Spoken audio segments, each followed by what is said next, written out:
The sword was not having a good morning.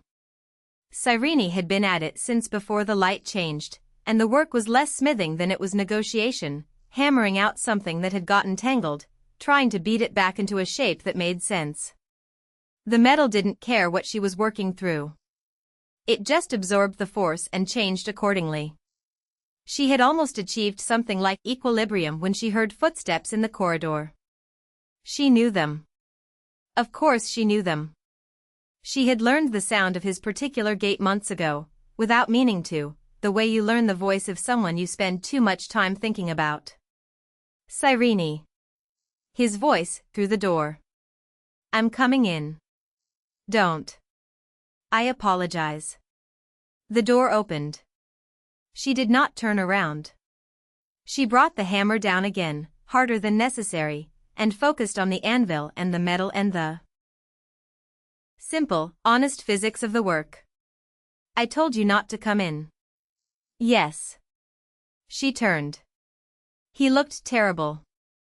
Not dramatically terrible, he was still olive, still put together, still with the bearing of someone who took his appearance seriously, but his face had the quality of something that had been managed very carefully for too long, and she had put it there, and the knowledge of that sat in her chest like a stone. She wanted to say something cutting. She had prepared several things.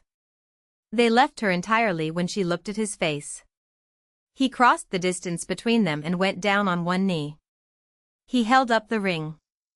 Her ring, the amethyst ring she had pressed back into his hand, that she had thought she would never see again.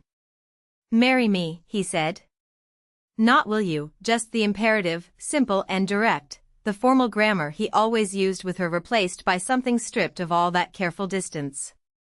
She stared at him. I already said no, she managed. I'm aware. He looked up at her steadily. I'm no longer a noble. The hammer was very heavy, suddenly, in her hand. She set it down.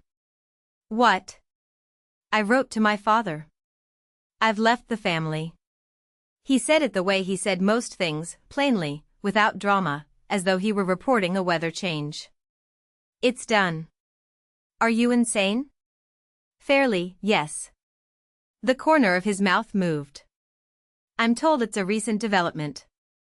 Olive, she heard her own voice, ragged, alarmed, nothing like the controlled tone she'd maintained for days. You can't do that. You can't just, your family, your position, your entire, Cyrene. He said her name the way he always said it, with all his attention behind it. If you're a commoner, I'll be a commoner. If you went back to your empire with nothing, I would follow you there with nothing. I am not asking you to rise to where I am. He paused. I'm telling you I'll go wherever you are.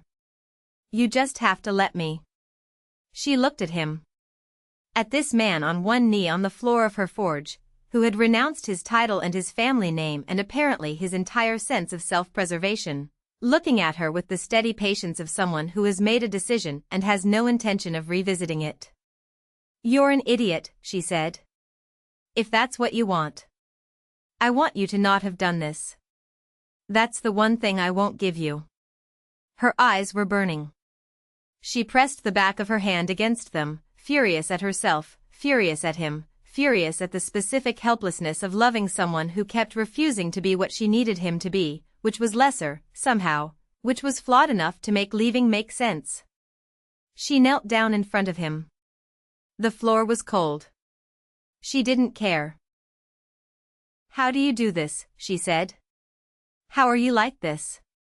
It would be so much easier if you were just a little bit, if you had even one thing wrong with you that I could hold on to. I have many things wrong with me, he said. I can list them. She laughed, a broken, watery sound, and covered her face. His hand came up and took hers, gently, drawing it away. He looked at her the way he always looked at her, directly, without apology, as though her face were the most straightforward thing in his world. I just want you to kiss me, she said, which was not what she had intended to say. Is that a yes? You won't regret this? Truly? The title, the family, I want you, he said. Specifically you. Everything else is negotiable. She wiped her face with her sleeve and looked at him. He waited, steady as something built to last. "You're completely out of your mind," she said. "Yes. I love you," she said. "I've been trying not to, and I'm terrible at it." "I know."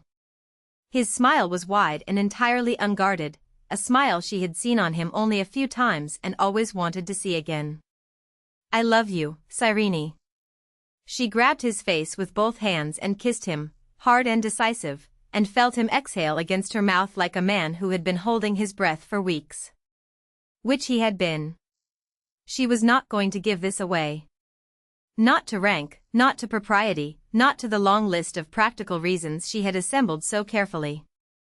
This man had knelt on the floor of her forge and handed her back his own future, and she was keeping all of it.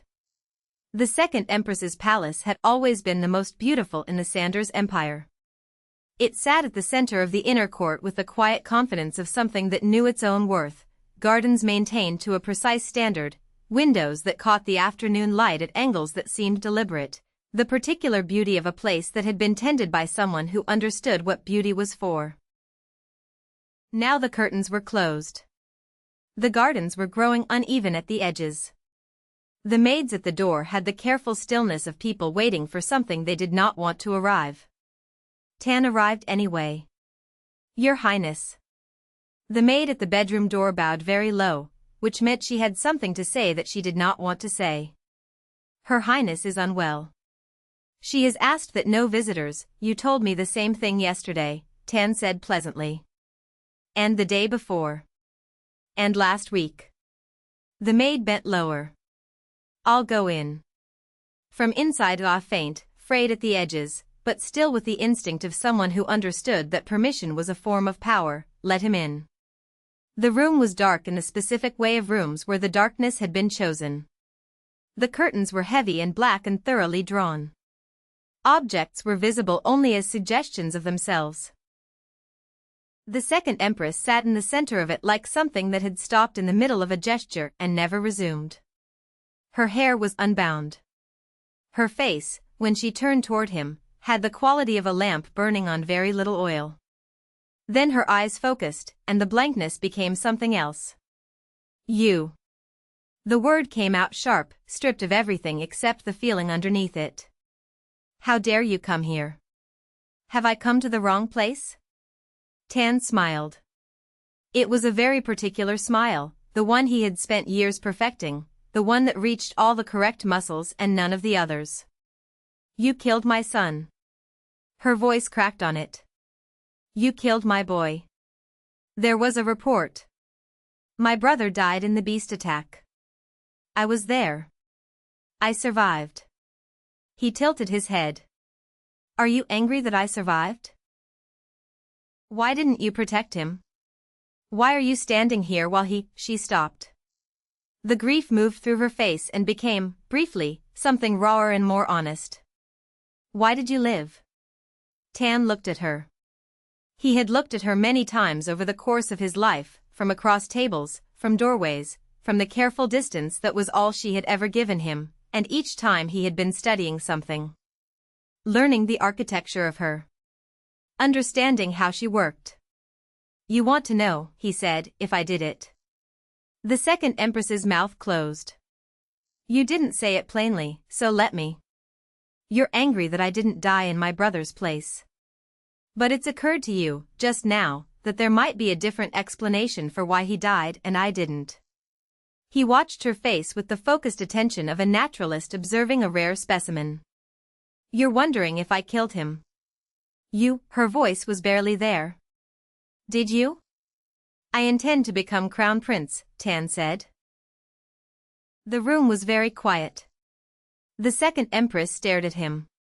He watched her reorganize the information, watched her take in his face, his posture, the calm behind his eyes that had nothing of the boy she remembered in it, and try to reconcile it with what she knew.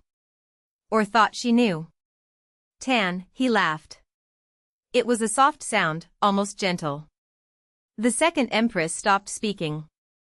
"Do you know," he said, "how long it's been since you used that name?" She looked at him. Her chapped lips pressed together. He set the box on the table. The box she had given him, painted wood, ornate hinges, the gift she had sent with such ceremony, full of the sweets that he had accepted with gratitude and consumed with the specific hunger of someone who has learned not to expect kindness. He set it down, and the sound of it on the wood was final. "I don't think I'll be needing this anymore, Your Highness." The formal address landed like something physical.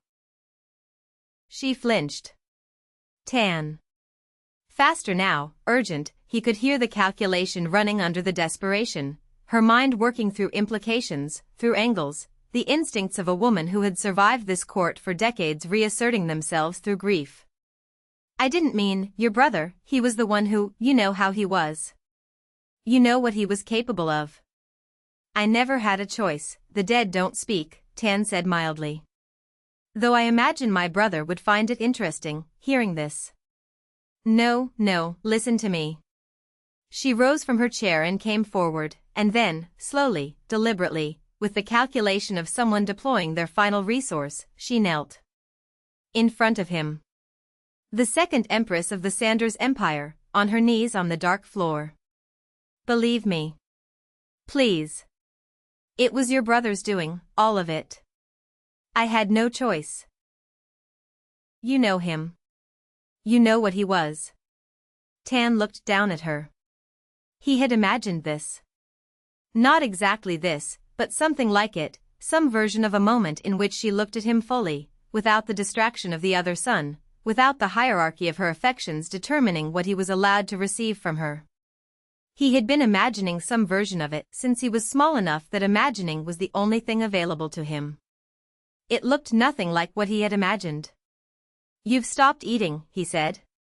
She looked up, confused by the change. The maids reported it. "No appetite." He nodded slowly. "That was wise." "I knew what." He picked up the box. Shook it, once a light, rattling sound. The second empress looked at it. Then at him. The color left her face in stages.